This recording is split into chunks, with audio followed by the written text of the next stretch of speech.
السلام علیکم ورحمت الله وبرکاتہ. ملګرو دا خو به پیژنئ څوک دی؟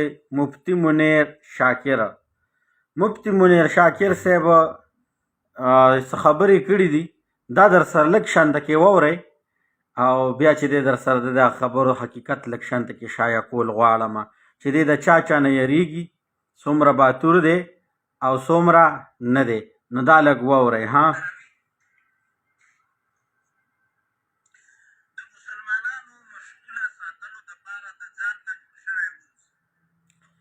استغفر الله. وای د مسلمانانو د مشغوله ساتلو دپاره وای د ځانه جوړ شوی لمونځ. تراویح خو دې د سره د په اسلام کې تراویح نشته. مخکې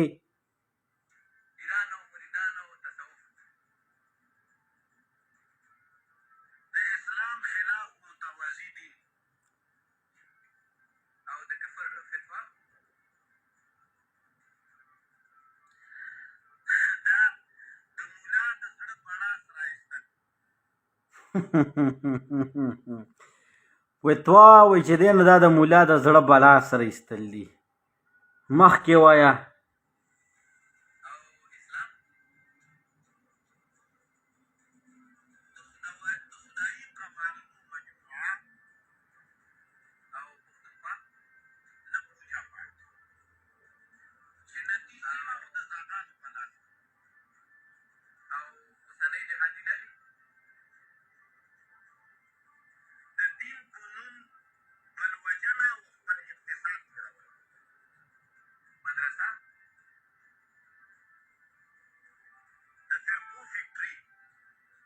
استغفر الله.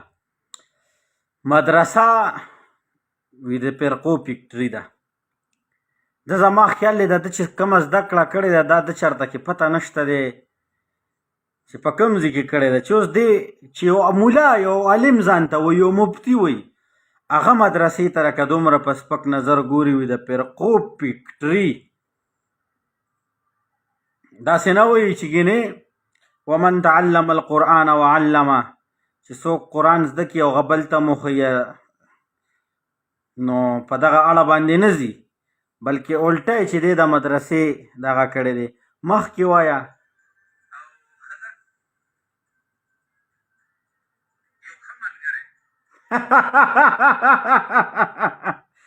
ملګرو منیر شاکر صاحب توس هغې دی چې ښځه و یو ښه ملګری دا که بجلیګر مولوي صاحب ژوندی وستی دا بې غیرتي اورېدلې وه په خدای یقین وکړه چې هغه به کم سپینولې.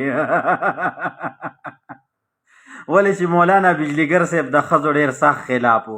ځینې خلک وایي دی لکه د بجلیګر مولا سپینې وایي، نو بجلیګر مولا د ښځو خلاف و. دی وایي چې ښځه یو ژوند یو ښه ملګری نو دا د ښځې نه یېرېږي. مخکې وایه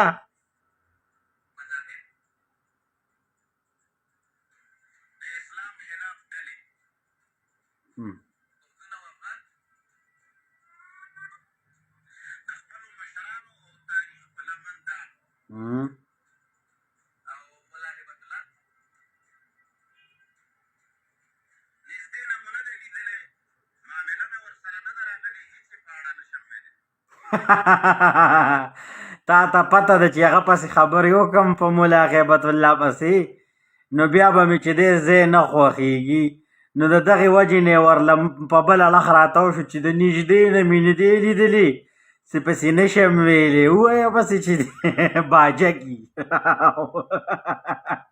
ته څه ویلی شې امیر المؤمنین دی پسې څه ووایه چې خبرې کې چا به ډیته کړی ځکه ښځې نه یېرېږي د ملا خیبت الله نه یېرېږي. مخکې ګورئ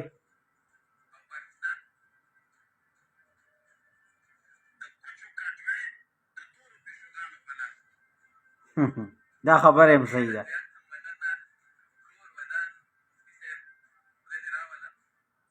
ملګرو تاسو به اورېدلی وي مفتي منیر شاکر صاحب چې ترېنه تپوسونه کوي او افغاني او دی ورله جوابونه ورکوي. څه جوابونه حقیقت کې صحیح دي خو په دې څه کې چې دی لکه اوس چې ښځې تپوس یې ترېنه وکړه نو ورته وایي چې ښځه د ژوند یو ښه ملګری مطلب د ښځې نه یېرېږي. ملا هیبت الله د هغه نه هم یېرېږي ولې چې د هغه په اړه مو څه نشم ویلی. نوره خبره بدله ده په هغې باندې تاسو هم ډېر ښه پوهېږئ او مونږ هم. تراویح خو د ده په دین اسلام کې د سر اړو شته دی نو نه یې مني پوه شولې نو دغه د ده حقیقت و چې تاسو سره مې لږ شریک کړ ویډیو در سره مخکې شیر کړو انشاءالله د اختر نه بعد به ورسره که خیر په خپله ژبه کې بیا چلیږو او بیا به خپل کار ښه په صحیح طریقې سره شروع کوو تر اختره پورې چې دی زمونږ به انشاءالله داسې خطرناک ریاکشن ویډیو نه راځي ستاسو ورور بلال ته اجازت ورکوئ د الله په امان